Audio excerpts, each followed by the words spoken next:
इन 5 खूंखार की आंधी आई, फाइनल में न्यूजीलैंड तूफानी एंट्री पाई, अफ्रीका को उड़ाया, सेमीफाइनल में आग लगाई। T20 वर्ल्ड कप 2026 का पहला सेमीफाइनल मुकाबला, लेकिन ये ऐसा लगा नहीं कि सेमीफाइनल मुकाबला था, क्योंकि न्यूजीलैंड ने इस मैच में दक्षिण अफ्रीका को हराया नहीं है, खत्म कर दिया है, 0 कर दिया है, और 0 करके न्यूजीलैंड ने एंट्री पा ली है फाइनल में। क्या हुआ इस मैच में वो बताते हैं। तो देखिए, न्यूजीलैंड की इस मैच में सेमीफाइनल में धमाकेदार जीत आई है। Africa versus New Zealand. अफ्रीका इस T20 वर्ल्ड कप की अब तक की सबसे मजबूत टीम, जिसको न्यूजीलैंड ने इस सेमीफाइनल मुकाबले में 0 कर दिया, पूरी तरह से फिनिश कर दिया। अफ्रीका का रौंद फाइनल में पहुंची न्यूजीलैंड। जी हां, अफ्रीका को रौंद दिया, खत्म कर दिया, मतलब सामने टिकने नहीं दिया, सामने खड़े नहीं होने दिया सेमीफाइनल मुकाबले में। और अब ये न्यूजीलैंड तो पहुंच गई है फाइनल में, अब इंडिया अगर फाइनल में आएगी तो इसी खूंखार न्यूजीलैंड से भिड़ती हुई नजर आएगी। कैसे न्यूजीलैंड ने रौंदा अफ्रीका को, कौन उनके हीरो रहे, आपको बताते हैं। तो देखिए, अफ्रीका का जो स्कोर था 169 बनाए 8 विकेट के नुकसान पर 20 ओवर में। और देखिए 169 ठीक है, कोई बहुत बड़ा स्कोर नहीं था, लेकिन फाइटिंग स्कोर था।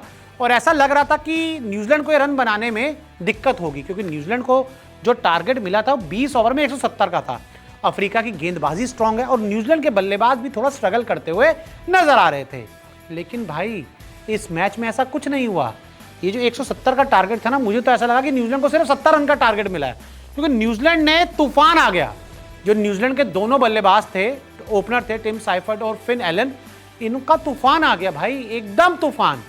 और भाई साहब, खत्म हो गई अफ्रीका।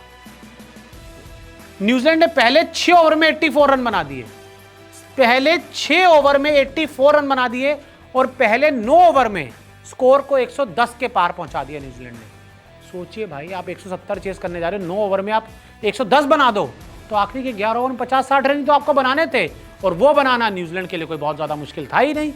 और आपको बता दें, पहले 6 ओवर में न्यूजीलैंड ने अफ्रीका को खत्म कर दिया। पहले जब 6 ओवर में 84 आ जाएंगे तो सामने वाली टीम वैसे ही खत्म हो जाएगी, क्योंकि 170 तक जाना था, 284 तक थोड़ा जाना था, मतलब इससे भी अब 100 रन भी नहीं बचे थे, और 14 ओवर बचे हुए थे, तो वैसा कुछ था ही नहीं बचा हुआ इस मैच में। टिम साइफर्ट, फिल एलन का विस्फोट। भाई साहब, यही तरीका होता है सामने वाली टीम को 0 करने का, खत्म करने का। उन्होंने 170 बनाया ना, आप 6 ओवर में 84 लगा दो, भाई उनके गेंदबाज क्या कर लेंगे।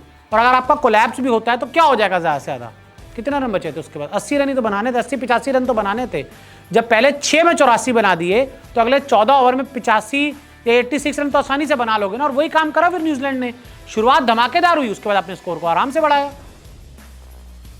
साइफर्ट, एलन ने न्यूजीलैंड की जीत पक्की की, और इन दोनों की ओपनिंग जो साझेदारी हुई, 100 से ज्यादा रनों की जो ओपनिंग साझेदारी हुई, उसने इस मुकाबले में न्यूजीलैंड की जीत आराम से पक्की कर दी। अब मैं आपको बताता हूं, गेंदबाजों का भी रोल बहुत अच्छा था न्यूजीलैंड के। रचिन रविंद्र 4 ओवर में 2 विकेट, बहुत अच्छी गेंदबाजी की, रोक कर रखा दक्षिण अफ्रीका के बल्लेबाजों को रचिन रविंद्र ने। मैट हेनरी 4 ओवर में 2 विकेट, इन्होंने भी शानदार गेंदबाजी की, इन्होंने भी रोक कर रखा अफ्रीका के बल्लेबाजों को। और साथ ही हम बात करें कोल मैकॉनी की, 1 ओवर में इन्होंने 2 विकेट ले लिए। यानी कि न्यूजीलैंड के जो गेंदबाज थे वो भी अच्छा करते गए, उन्होंने 169 पर रोक लिया। और जब बारी आई न्यूजीलैंड के बल्लेबाजों की बल्लेबाजी के लिए, तो भाई उनके लिए तो मतलब ऐसा लगा कि मजाक चल रहा है। वो बुक क्रिकेट होता है ना, कि खोला छक्का, खोला अट्ठा, खोला 10 रन, ऐसे रन बनाते गए और अफ्रीका के गेंदबाजों को उड़ाते गए। और इसी जीत के साथ, धमाकेदार जीत के साथ, बड़ी जीत के साथ, अब न्यूजीलैंड पहुंच गई है कहां पर, न्यूजीलैंड पहुंच गए फाइनल में। अब इंडिया इंग्लैंड में से जो जीतेगा वो फाइनल में जाएगा और न्यूजीलैंड के साथ भिड़ता हुआ नजर आएगा।